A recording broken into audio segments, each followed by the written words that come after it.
ये जो प्रिय बोलने वाले, इनसे बड़ा दुश्मन कोई नहीं है। कोई बिरला होता है जो प्यार का अर्थ समझता है, अपने प्यारे के सुख में निमग्न रहना। वो तो केवल सच्चिदानंद भगवान ही जानते, दूसरा कोई नहीं। प्रीति की रीति रंगीलों ही जाने, ये संसारी जानेंगे। ये अपने स्वार्थ के बसीभूत, ये अपनी वासनाओं के कीड़े, ये प्रीति को जानेंगे, ये प्रेम को जानेंगे। तुम्हारे हृदय को छलनी कर देंगे। अगर बात नहीं मानोगे तो बाद में पछताओगे। हे सिंहवत जीना सीखो, सियारवत अगर जीवन जीना है तो इनके अनर्थ वचनों में लग जाओ। ये तुम्हें रुपया दे सकते हैं, तुम्हारा बैंक बैलेंस बढ़ा सकते हैं, लेकिन तुम्हारे हृदय की भोग वासना को नहीं मिटा सकते। और भोग वासना नहीं मिटी तो चक्रवर्ती सम्राट भी एक महान दरिद्र है, क्योंकि उसके अंदर असंतोष है, भोगों की आशा है। और फिकर फार फक नहीं करे ताको नाम फकीर। कोई चिंता नहीं, कोई परवाह नहीं, इससे बड़ी कोई स्थिति नहीं होती। वही तुम्हें गुरुदेव देना चाहते हैं। इसलिए स्वीया सर्वे जिघांस्यत्यः पौमृषा इसने पाचन निबद्ध। ये जो आपको भगवत प्राप्ति में रुचि नहीं उत्पन्न हो पा रही, भजन में अधिक लगन नहीं हो पा रही है, उसका कारण है तुम्हारी देह प्रियता और तुम्हारे देह संबंधियों की प्रियता। बड़ा सुख मिलता है हृदय को जब देखना हृदय में ये कौन है, ये अमुक है, ये अमुक है, रिश्ते नाते, ऐसा जब देखते हैं तो कैसा लगता है। और जब प्रियाजू की बात होती तो कैसा लगता है। क्या प्रियाजू किसी रिश्तेदार जैसा सुख, किसी नातेदार जैसा सुख प्रियाजू से मिलता है क्या?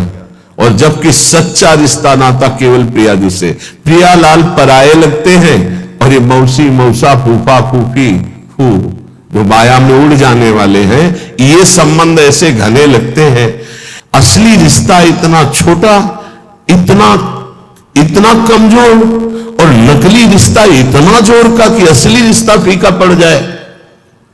यही तो बात होती है, यही तो परीक्षा होती है तुम्हारी कि तुम्हारा प्रिय कौन है, गुरुदेव हो, इष्टदेव हो या संबंधी। बस राधे श्याम, आप इस समय तो नहीं मिल सकता है, हमारे वाणी पाठ का समय यदि आपको मिलना है तो आप हम समय देंगे, फिर आप आइए। कौन सा ऐसा दृढ़ संबंध जो हमारे प्रिया प्रीतम से भी श्रेष्ठ हो। प्रवचन खूब सुन रहे हैं, परिवर्तन बिल्कुल 100 में 1% नहीं है। रिश्ते नाते का संबंध, देह का संबंध ही नहीं। उन्मत्तवाच प्रायः परिमुषिद्धियो मायया अनर्थ बीजम। नहीं समझ पा रहे। ये संबंधी, मित्र, रिश्ते नाते जो शब्द है उसको उन्मत्त कहते पागलों के वचन। पागलों के वचन नहीं सुनने चाहिए। कैसे पागल? मोह मदिरा का पान किए हुए लोग हैं। मोह मदिरा ये केवल धाम है वृंदावन, इसलिए कोई जान पाया कि हम जिंदा हैं कि नहीं। पीछे कोई जान नहीं पाया कि जीवित है कि नहीं है, मृत्युलोक में है भी कि नहीं है, कभी नहीं। उन्मत्त प्रायः वाचः परिमुषितो धियो माया अनर्थ बीजम। हम इष्ट के संबंध के लिए अनंत जन्मों से भ्रमित होकर भटकते रहे। अब इस जन्म में नहीं। दबाव, रिश्ते का दबाव, परिवार का दबाव, संबंध का दबाव, तो भगवत संबंध कहां रहा? भगवत संबंध कहां रहा? यही श्री जी देख रहे हैं। आगे चलकर जो दुर्दशा होगी उसे नहीं समझ पाओगे। वो हमें दिखाई दे रही, तुम्हें नहीं। इसलिए बिल्कुल संभल जाओ, अब भी संभल जाओ। बार बार कहते हैं उन्मत्त प्रायवाचः परिमुषितो धियो माया अनर्थ बीजम। ये अनर्थ का बीज बोने वाले परिवार के जन होते हैं। अनर्थ का बीज ये उन्मत्त मोह मदिरा का पान करके बात करने वाले होते हैं। इनकी बातों में ममता मोह की गंध है, जो तुम्हारे हृदय की भागवतिक संबंध की सुगंध को छीन करना चाहते हैं। कोई भी हो। स्वार्थम मत्वा कृतार्था अथ न सुख विवेकादयो अग्राह्य वाचा। ये अविवेकी हैं, स्वार्थ भरे लोग हैं, इनकी बात को कभी नहीं सुनना चाहिए, क्योंकि विवेक रहित है, अग्राह्य, इनकी बात को न सुनना चाहिए न मानना चाहिए। अमुक संबंध केवल भगवत संबंध से, अन्यथा नहीं। अगर आप हमारी श्री जी से नहीं जुड़े हैं तो हम आपकी तरफ आंख उठा के नहीं देखेंगे। श्री जी से जुड़े हैं तो आपको हमारी तरफ देखने की जरूरत नहीं, श्री जी की तरफ देखो, हम अपने आप देख लेंगे। व्यवहारिक संबंध में कहीं किसी भी तरह का कोई प्रवेश नहीं है। श्री जी का संबंध उन्मत्त प्रायवाचा परिमुषितो धियो माया अनर्थ बीजम स्वार्थम मत्वा कृतार्था अतन सुख विवेकादयो अग्राह्य वाचा। ये संबंधी, ये रिश्ते नाते, ये मोह मदिरा का पान करके ऐसे वचन बोलते हैं कि फिर संसार की ममता जागृत हो जाए। ये मोहित करने वाली, हमारी परमार्थ की वृत्ति का नाश करने वाले होते हैं। ये अनर्थों के दुख का बीज बो देते हैं। ये विवेक रहित बोलते हैं, इसलिए इनकी बात अग्राह्य वाचा, इनकी बात सुने मत, नहीं तो परमार्थ भ्रष्ट हो जाएगा। बहुत सुंदर किसी किसी के परिवार के जन, कल एक हमारी श्री जी की सेवा में रहते हैं उपासक, उनकी माई, तो उन्होंने कहा कि जब हम बेटे से बात करने के लिए यहां निवेदन किया और बेटा मिला तो उसने मुंह फेर करके कहा कि अगर आप हमारी मां हो तो दोबारा हमसे मिलना मत। बोले मुझे अच्छा लगा, आंसू भरे थे आंखों में, मुझे अच्छा लगा कि मेरी कोख पावन हो गई। और आज से मैंने भी निर्णय लिया है कि मैं कभी सामने नहीं जाऊंगी और आशीर्वाद दूंगी कि वो नित्य निरंतर श्री जी की सेवा में आपकी आज्ञा में रहे। उनका धन्य है तू मां, तू धन्य है। अगर और बहुत ही स्वभाव सुशील, बहुत ही अच्छा लगा बात करके कि मां हो भगवान, मां दे तो ऐसी मां दे जैसी कल वो मिली, एक भी ममता की बात नहीं। बोले हमने भी निश्चय किया, मुझे भी अच्छा नहीं लगा कि मैं अपने बेटे को मोह से ग्रसित नहीं करना चाहती, परमार्थ में आगे बढ़ाना चाहती हूं, तो मैं कभी सामने न जाऊं। मैंने भी निर्णय लिया। तुमका धन्य है तुम्हारा। जो सेवक जी ने कहा नाम प्रसंग कहे तो उपदेश, वो धन्य देश है, वो धन्य कुल है, धन्य सुतात धन्य सो माय। तो ऐ मैया तू उसी माय में आ गई जिसको सेवक जी धन्य कहते हैं। अरे धन्य है उसका गर्भ जिसके गर्भ से भगवान का महाभागवत पैदा हुआ। और तो सब न जाने कैसे कैसे संतानें उत्पन्न होती है और वो भगवान से विमुख नाना प्रकार के आचरण करके अपने आप को दुर्गति और माता पिता देख देख कर जलते रहते हैं। ये बात बहुत ध्यान से समझ लो जो ये श्लोक कह रहे हैं। ऊपर वाले श्लोक में बताया अपनी निष्ठा की युगल सरकार हमारे इतने सुंदर है कि करोड़ करोड़ कामरति मूर्छित हो जाए, लक्ष्मी नारायण भी शोभा देख करके ललचाने लगे। ऐसे हमारे उपास्य देव श्यामा श्याम है। हमारे श्यामा श्याम में रति किनकी नहीं हो सकती जो विषय विष के कीड़ा बने हुए हैं, या जो ब्रह्मबोध के द्वारा मोक्ष प्राप्त करना चाहते हैं, या जो जीवन भर भोग भोगा बुढ़ापे में सोचते हैं हम प्रेमी हो जाएं। चिंतन वही है 60 70 80 वर्ष का भोगों का। अब चिंतन बदलना बहुत कठिन, कोई महापुरुष चमत्कार कर दे तो बात अलग। ये हमारी बात उनकी समझ में आएगी जो शरणागत है श्री जी के और प्रारंभ से अभ्यास कर रहे हैं अपने मन को प्रियालाल में लगाने का, रसिकों की कृपा का। उस चंद्र वृंदावन आशा, उनके अंदर वृंदावन में विराजमान प्रिया प्रीतम से मिलने की आशा जागृत हो जाएगी। कह रहे हैं अब इसमें बचाव पक्ष क्या करना है। उन्मत्त प्रायवाचा परिमुषितो धियो माया अनर्थ बीजम। बुद्धि में ऐसा बैठा लो कि ये जितने प्यार करने वाले संसार के संबंधी हैं ये अनर्थ कर देंगे। अनर्थ क्या, हम जिस मन इंद्रियों को चुरा कर संसार से प्रिया प्रीतम में लगाना चाहते हैं ये पुनः वहीं लगा देंगे संसार में, पक्का। इनका प्रभाव ऐसा होता है। ये नहीं मानने वाले परिवार के लोग साधु नहीं मानते हैं, कोई विवेकवान साधु मानता नहीं मानते। परिवार के लोग नहीं मानते, साधु थोड़ी मानेंगे। वो तो अपना रिश्ता नाता संबंध देखकर बात करते हैं, वो सांसारिक संबंधों की मान्यता रखते हैं, इसलिए नहीं। कबीर वहां ना जाइए जहां जन्मभूमि का ठाव, भगति भाव पूछे नहीं ले पुरानो नाव। वो थोड़ी कहेंगे महात्मा जी, नहीं, वो तो वही कहेंगे आओ पंडित नाम लेके बात करेंगे, ऐसा हमको ना।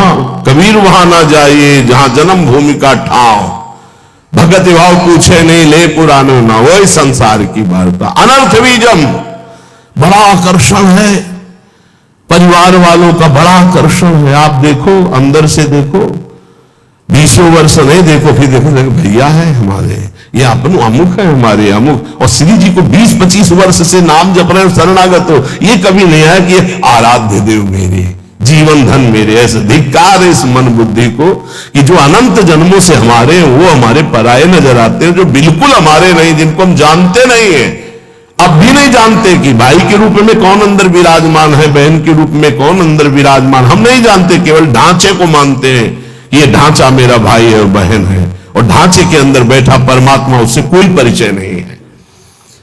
इसलिए स्वार्थ मत्वा कृतार्था आत्म सुख विवेकादयो अग्राह्य वाचा। अविवेकी साधक, ये परिवार के जन विवेक युक्त नहीं बोलते, इनके मोह मदिरा से उन्मत्त प्रायः भरे वचन होते हैं, इनके वचनों को नहीं सुनना चाहिए। अग्राह्य वाचा, इनकी वाणी को ग्राह्य नहीं है, अग्राह्य है। स्वीया सर्वे जिघान संत्य बहुमृषा स्नेह पासल निबद्ध। ये झूठी झूठी बातें बोल करके केवल स्नेह पास में बंधा लेते हैं, और ऐसे बांध लेते हैं कि छूटना मुश्किल हो जाता है। महापुरुषों का आश्रय लेने से एक बात ध्यान रखना, एक अद्भुत उलगन जागृत होती, उस उलगन को तपस्या के द्वारा संभाला जाता है, नहीं गिरा देगी। अब ये कोई कैसे समझ पाएगा कि महापुरुषों की कृपा से जो आनंद की उमगन होती है, अगर उसको तप के द्वारा न रोका गया तो गिरा देगी, पक्का गिरा देगी। ये बड़ी सूक्ष्म बात है, सबको समझ में नहीं आएगी कि महापुरुषों के संग की कृपा उसको गिरा कैसे देगी। भगवदानंद की जब अनुभूति हो तो उदासीनता बाहर इतनी हो जानी चाहिए कि तुम्हें देखना कोई पसंद न करे। ध्यान रखना, यह अनुभव की बात कह रहा हूं। जब आनंद की उमगन हो भगवदानंद, तो एकदम उदासीन हो जाना, मन बहिर्मुख बिल्कुल न होने पावे, किसी से अपनापन न होने पाए, तो वो भूमिका बदल देगा। महापुरुषों के संग से बिना साधन के भी आनंद की उमगन होती है। उस आनंद की उमगन को बिल्कुल वैराग्य और तप के द्वारा सहा जाता है, तब वो जाके महानता को प्राप्त हो। वो समझ नहीं पाए। तो यहां ये कह रहे उन्मत्त प्रायवाचा परिमुषितो धियो माया अनर्थ बीजम। ये जो कह रहे हैं इसको बात समझ लो, यही तुम्हारे जीवन का पतन कर देगी, चाहे गृहस्थी में चाहे विरक्ति में हो। इस बात को अच्छे से समझना। उन्मत्त प्रायः वाचा परिमुषितो धिया माया अनर्थ बीजम। एक बार जब परिवार के जन सामने हो और तुम उनमें भगवत भाव प्रणाम करके अपनी भाषा बोलना वैराग्य की, फिर देखना तुमसे कौन प्यार करता है। तुम उनकी भाषा में मत आ जाना, अपनी भाषा में बोलना जो साधु की भाषा होती है। फिर तुम्हें असलियत में समझ में आएगा कि कौन प्यार करता है, कोई नहीं। जब तुम उनकी भाषा बोलते हो तब बात, अपनी भाषा में सदैव हो भक्त, अपनी भाषा में। ये जीवन अब ऐसा दांव नहीं हमें चूकना कि इस जन्म में मुझे भगवत प्राप्ति न हो। ये बहुत अंदर की बात समझ लेना। उन्मत्त प्रायवाचा परिमुषितो धियो माया अनर्थ बीजम, बिल्कुल 100%। अगर पारिवारिक मोह के जाल में फंस गया, चाहे गृहस्थ हो चाहे विरक्त हो, निकल नहीं सकता। इतना बड़ा जाल है। स्वार्थम मत्वा कृतार्था अतन सुख विवेकादयो अग्राह्य वाचा। कैसे तुम्हें बताए, बाहर थप्पड़ लगता है तो उसके लिए औषधियां होती, लेकिन जब हृदय की मार होती तब कोई औषधि नहीं होती। इसलिए आपसे प्रार्थना कह रहे, अब भी समझ जाओ, अब भी समझ जाओ। तुम्हारा वैराग्य स्वरूप है तो तुम लोग अपने वैराग्य की इज्जत की रक्षा करो। समझ में आना चाहिए कि वैराग्य का स्वरूप क्या होता है। परिवार वालों को, संसार को भी समझ में आना चाहिए। आपका अपने ठाकुर सेवा, अपनी भगवत सेवा, अपने दिनचर्या इतना महत्व हो कि सामने वाला 1 घंटे दरवाजे पे खड़ा रहे और सोचे कि क्या इनकी भागवतिक रति है। ऐसे संकेत में श्री जी आपको समझा रही, स्वार्थम मत्वा कृतार्था अथन सुख विवेकादयो अग्राह्य वाचा, ये विवेक रहित बोलने वाले संसार के अग्राह्य वाचा, ये नाशवान शरीरों का संबंध तुम्हें अविनाशी बना देगा, तुम्हारा साथ देगा। ये मरण धर्मा शरीर है, अविनाशी परमात्मा की शरण छोड़कर इनके इंद्रियों की गुलामी के लिए किसी व्यक्ति वस्तु का आश्रय धिक्कार है जी। हम कामी है, क्रोधी है, लोभी है, लेकिन श्री जी लालजू को छोड़ दें, ऐसा तो हो ही नहीं सकता। इतना तो रख लो, इतना तो रख लो, हमारी बात तो समझो। हम नीचता नहीं छोड़ सकते तो श्री जी को कैसे छोड़ सकते? हम नीच है मानते हैं, हम पतित है मानते हैं, लेकिन हम आपको नहीं छोड़ सकते, हमारा स्वभाव नहीं छोड़ सकना। हम नीचता नहीं छोड़ सके, काम नहीं छोड़ सके, तो नाथ आपको कैसे छोड़ सकते हैं? अब आपके गले पड़ गए। अगर हम कामी हैं तो आपके हैं, पतित है तो आपके हैं, आपको नहीं छोड़। इतना तो पकड़ लो यार, इतना तो पकड़ लो। हम संसार को पकड़े हुए हैं, माना नहीं छोड़ पा रहे, लेकिन हे संसार के स्वामी, हम आपको भी नहीं छोड़ पाएंगे। अब नहीं हो सकता कि मैं आपको छोड़कर संसार का पूर्ण आश्रय ले लूं, पर संसार को छोड़कर आपका पूर्ण आश्रय ले लूं, इतनी भी सामर्थ्य नहीं रह गई। तो कम से कम प्रभु को तो पकड़े रहो। लेकिन अनर्थ वाचा, देख लो, हम एक साधिका की बात करते हैं। भाई जी महाराज के प्रवचन सुनकर के एक साधिका ने भाई जी को गुरुदेव माना, कभी नहीं देखा था, केवल कल्याण पत्रिका पढ़ी और भाई जी के वचन पढ़े और गुरुदेव माना। भाई जी की छवि कहीं से पता लगी तो मंगाकर अपने सिंहासन पर विराजमान, रात दिन दरवाजा बंद, घर के सदस्यों से भोजन दे देते, बस दरवाजा बंद। 9 युवती, भाई जी की छवि रात। एक दिन उसके अंदर इच्छा आई, क्या मैं अपने गुरुदेव को कभी भर नेत्र से देख सकती हूं सामने से? वो सत्य सच्चिदानंद में मेरे गुरुदेव क्या कभी चलकर मेरी कुटिया में? असंभव। किसी नगर के किसी एक घर में बंद वो रात दिन गुरुदेव के अनुसार भजन करती और इच्छा जागृत हुई, क्या भाई जी कभी चलकर हमारे दरवाजे पर आएंगे? और जाकर जेकर सत्य स्नेहु सोते मिले न कछु संदेहु। भाई जी तीर्थ यात्रा के लिए एक ट्रेन निकलवाई थी जिसमें सब भक्त थे। वो एक स्टेशन पे रुकी, अचानक आकर्षण भाई जी का हुआ। स्टेशन से स्वयं अकेले उस नगर में गए। वो तो अलौकिक दिव्य महापुरुष, उसके घर गए, दरवाजा खटखटाया, किसी से पूछने की जरूरत नहीं, बिना तार का तार। किसी की हिम्मत नहीं थी कि उसका दरवाजा खटखटा दे। केवल समय भोजन का वो परिवार के लोग खिड़की से दे देते थे और उसका अपना अटैच था, तो कभी बाहर ही नहीं निकली, कभी किसी को चेहरा ही नहीं दिखाती थी। उसको लगा ऐसा कौन जो दरवाजा खटखटाता है? तो एक स्नेह का आकर्षण, ऐसा लगा कि या तो श्री कृष्ण है या तो भाई जी है। कि तुम राम दीन अनुरागी, कि तुम हरिदासम मां कोई, मोरे हृदय प्रीति अति हुई। जैसे विभीषण जी को लगा या तो कोई बहुत बड़े हरिदास हैं जो सामने, या स्वयं हरि है जो विप्र रूप में है, या तो कोई बहुत बड़े भगवान के भक्त हैं, या तो स्वयं भगवान के मेरे हृदय। ऐसे उस देवी का हृदय बोला या तो श्री कृष्ण साक्षात आए हैं या तो भाई जी आए। बिना हिचक के दरवाजा खोला तो जिनकी छवि थी वही सामने। अब सोचो, जो वर्षों से साधना करके केवल एक बात चाह रही कि एक बार मेरे गुरुदेव चल करके मेरे को, क्योंकि मैं तो नहीं पहुंच सकती, मेरी सामर्थ्य नहीं, एक बार वो आज जे देखा चश्मा लगा, धोती कुर्ता ऐसे। अब वहां नेत्रों से बात होती, बोलने की हिम्मत नहीं रही, अंदर गए, दरवाजा बंद, रो पड़ी चरणों में। भाई जी ने कहा कि श्री कृष्ण की अपार कृपा आप पर है।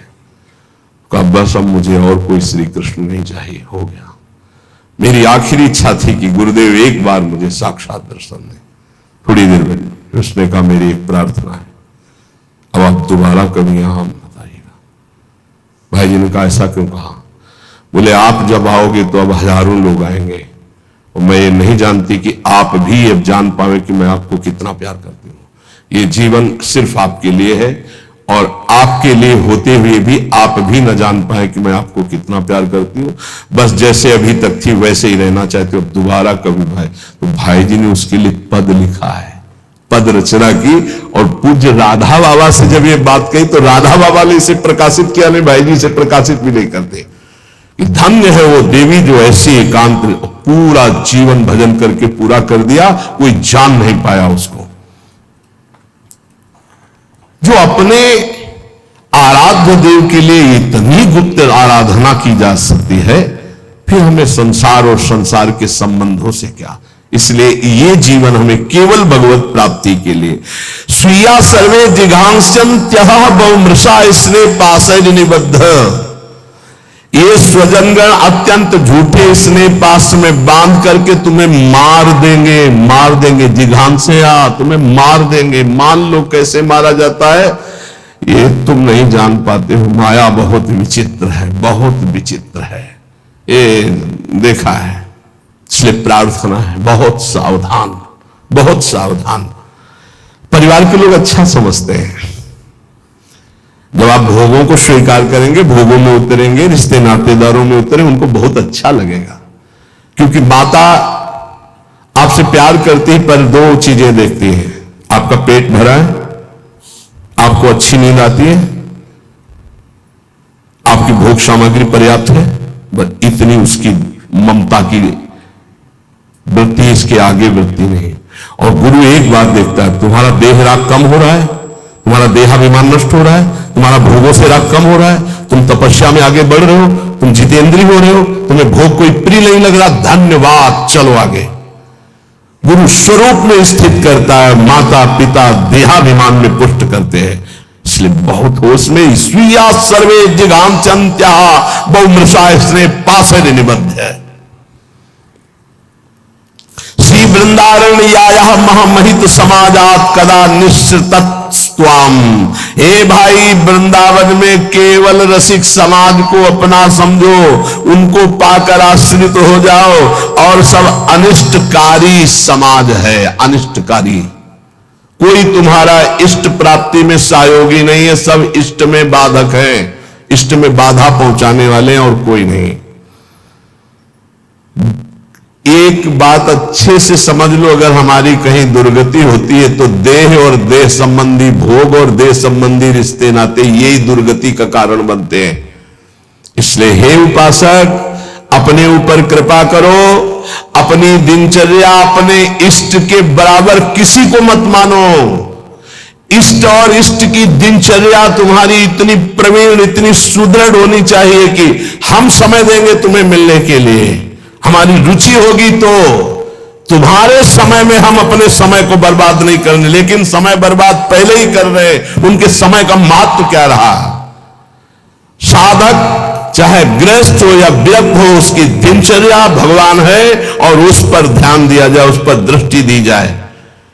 चाहे जितनी जैसी शरीर की परिस्थिति हो, यदि दिनचर्या को भगवान माना है तो वो भगवान अदीप सामर्थ्य देते हैं, वो दिनचर्या होती है। ये बात हमारी प्रार्थना मान लो, ये दिनचर्या तुम्हारी भगवान है, इसे मानो, इसे स्वीकार करो।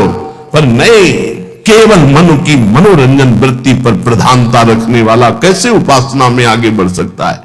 इसलिए जो आप सुनते हैं उसका मनन करें। महापुरुषों के वचन अमृत हैं। बाबा, हमें बहुत क्लेश, अंदर जलन होती रहती है, ये कब मिटेगा। घर गृहस्थी के भी कार्य कर रहे हो तो, या साधना कर रहे हो तो, ये अंदर एक जलन होती रहती, ये कब मिटेगा। बहुत बड़े सिद्ध महापुरुष काशी के श्री हरिहर बाबा जी महाराज, ये कैसे मिटेगा। क्लेश बना रहता है, एक अशांति बनी रहती है। सब देखो, कल एक 85 वर्ष के संत भगवान आए, उन्होंने अपना परिचय बताया बहुत ऊंची जगह से सब, और कहा आपके प्रवचन सुनकर के आया हूं, ऋषिकेश से आए। कहा कि मैं प्रवचन सुनकर के आया हूं, मेरी आखिरी जगह रह गई है, अगर आपने ना कर दिया तो मेरी जिंदगी अब खत्म होने जा रही है, बिल्कुल आखिरी परिणाम है, आप बहुत कृपा करके निर्णय देना, क्योंकि बस आखिरी है, आखिरी भरोसा लेके आया हूं। आंखों में आंसू, निपुण्य लगा हुआ, वेश भगवा धारण की हुई, अवस्था 80 या 85 की। तो हम भी एक बार कि आखिरी तो बहुत होश में, तो कहा क्या समस्या क्या है आपकी? तो कहा पूरा जीवन हो गया तक निश्चय ही नहीं कर पाए हम कि हमको क्या प्राप्त करना है, कैसे प्राप्त करना है। तो ये बहुत बड़ा धोखा, अभी तक चित्त ही का समाधान नहीं हुआ, अभी तक साधन ही नहीं बन पाया, साधने का निर्णय नहीं हो पाया, तो साध्य की प्राप्ति कैसे हो पाई? ये तो बहुत बोले बस यही तो रोना, पूरा जीवन खत्म हो गया। अब बताओ कैसे वस्तु को? तुम कहा आप तो एक ही बात रह गई है, नाम नाम नाम, निरंतर नाम जप करो। तो बोले यही तो समस्या है। तुमको बस यही समस्या का समाधान है।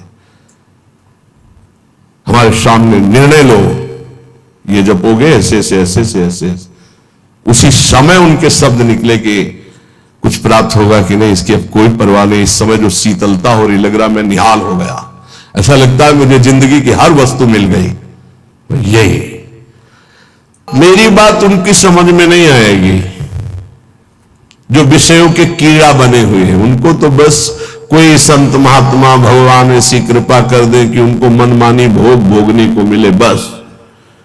जैसे नाली की कीड़ा को अमृत के कुंड में डालो तो तड़पड़ाकर नाली में ही गिरने की कोशिश करे, क्योंकि जानता मेरे सुख से मुझे वंचित किया जाता है। शुक्री से कहा प्रहलाद जी ने बैकुंठ चलो, भगवान बुला रहे। बोले वहां विष्ठा मिलेगा कि नहीं? बोले बैकुंठ में विष्ठा कहां? बोले मुझे नहीं जाना। हमारी हालत ठीक ऐसी शुक्री की तरह है। क्यों? बोले विषय विष्क्रमीणाम, क्योंकि विषयों के कीड़ा बने हुए, इनको यही चाहिए, तो मेरी बात का प्रभाव इनके ऊपर नहीं पड़ेगा। और दूसरा बोधमात्रात्म भाजांश, जो शुष्क कठोर हृदय के ज्ञानी हैं उनके ऊपर मेरी बात का प्रभाव नहीं पड़ेगा, दो के ऊपर नहीं पड़ेगा। एक जो विषय विष के कीड़ा बने हुए हैं और एक जो मोक्ष सुख के अभिलाषी कठोर हृदय जो ब्रह्म ज्ञान की स्थिति में, वो मेरी बात को नहीं समझेंगे। समय सब है सर्वैक भक्त्याश्रिता नाम। मेरी बात किनकी समझ में आएगी? बोले एक तीसरा है, उसकी भी समझ में नहीं आएगी। कौन तीसरा? वृद्धावस्था हो गई, जीवन के भोग भोगते हुए अब वो सोचता है कि मेरा कल्याण हो जाए, कोई उपाय ऐसा बता दे। तो बोले मेरी बात समझ में नहीं आएगी कि सब आश्रयों को छोड़कर, सब चिंतनों को छोड़कर श्यामा श्याम के चिंतन में मगन हो जा। वो असमर्थ है, नहीं कर सकता। तीन मेरी बात को नहीं समझ पाए। एक तो घोर विषयी जो विषय का कीड़ा बना हुआ है, एक जो मोक्षाभिलाषी अद्वैत निष्ठा को प्राप्त ब्रह्म ज्ञानी है, तीसरा जो जीवन भर विषय भोगा है, बुढ़ापे में सोच रहा है मेरा कल्याण कैसे होगा। तो अब ये बात हमारी जो प्रिया प्रीतम के प्रेम की उसकी समझ में नहीं आए, क्योंकि जीवन भर मन और इंद्रियों ने अभ्यास भोगों का किया है, तो बुढ़ापा में भोग चिंतन ही होगा, योग चिंतन नहीं होगा। अचानक किसी महापुरुष की कृपा हो जाए तो बात अलग है। बोले अब हम बात करते हैं कि हमारी बात किसको समझ में आएगी? बोले भक्त्याश्रिता नाम, जिसने भक्ति का आश्रय ले लिया है, हृदय भक्ति युक्त होकर भगवद आश्रित है, उसको ये बताया हुआ मेरा मार्ग रुचिकर लगेगा, रुचिकर लगेगा। क्या? कि वै ममल सुखौघम, जितना भी है सब पाप प्रकट करने वाला ही है इंद्रियों का भोग। जो भक्त है, भक्ति का आश्रय लिए, वो जानता है कि इंद्रियों की विलासता केवल पाप करवाती है, ये सुख नहीं है। सुख के भ्रम में अपराध बनता है। तो शनि वृंदावन आशा, सुख की आशा कहां है? बोले वृंदावन की आशा जिनके हृदय में जागृत हो गई। वृंदावन दर्शन करना, वृंदावन एक दो दिन वास करना, या वृंदावन आजीवन वास करना। क्यों? क्योंकि यहां का वायुमंडल ऐसा है जो आपको भक्ति के रंग में रंग देगा। एक ब्रजवासी परम पूज्य जन पधारे तो से प्रार्थना की कि आप तो श्री जी के निज पार्षद भगवत स्वरूप हैं। उन्होंने कहा कि आप कहते हैं श्री जी के स्वरूप है, तो मुझे अनुभव क्यों नहीं हो रहा कि मैं श्री जी का पार्षद हूं, श्री जी का स्वरूप हूं? क्यों नहीं अनुभव हो रहा? धाम में रहता हूं, ब्रजवासी हूं, निज परिकर आप कह रहे हो, मैं मान गया, मैं निज परिकर हूं ये भी मान रहा हूं, लेकिन मेरे को क्यों अनुभव नहीं हो रहा? तो जेब में तुम्हारे हीरा रखा है, जौहरी कह रहा करोड़ों खाए, तो मान लो तो जान जाओगे। जान के मानना बड़ा कठिन है, मान के जानना सरल है। आप हो भगवत स्वरूप, लेकिन आप अपनी बात को स्वीकार नहीं कर रहे हो, आप जानना नहीं चाह रहे हो, इसलिए आप नहीं जान पा रहे हो। बाहर से आया हुआ जानना चाहता है तो वो जान जाता है, घर में रहता हुआ जानना नहीं चाहता, इसलिए वो नहीं जान पा रहा है। अगर वो जानना चाहे तो बहुत जल्दी जान जाए कि उसका जन्म ही भगवत स्वरूप हुआ है। इस रज में जो उद्धव शनकादि शिवादि रज चाहते, मां के गर्भ से सीधे इस रज में आया, अहो भाग्य। निज वो भगवत पार्षद है, पूर्व में उसका बहुत बड़ा भजन बन गया है। अब वो अपने स्वरूप को भूल करके फिर व्यवहार में फंस गया, इसलिए अपने स्वरूप को नहीं जान पा रहे। जानना चाहे तो बहुत जल्दी जान लो, ना जानना चाहे तो पूरा जीवन निकल जाएगा, वो जान नहीं पाएगा। जैसे भगवान श्री द्वारिकाधीश इतने बड़े परिवार में साथ रहते हैं, कोई बिरला जान पाया कि सच्चिदानंद है, नहीं भगवान को भगवान नहीं जान पाया, भगवान को भगवान के रूप में नहीं जान पाए। सब यदुवंशी नहीं जानते थे कि ये कौन हमारे बीच में विराजमान है। कोई जानता था, बिरला उनमें से कोई जानता था कि साक्षात परब्रह्म परमात्मा द्वारिकाधीश श्री कृष्ण के रूप में विराजमान है। नहीं तो नहीं जान पा रहे थे, संबंध होने पर भी वो नहीं जान पा रहे थे। श्रीपाद कह रहे हैं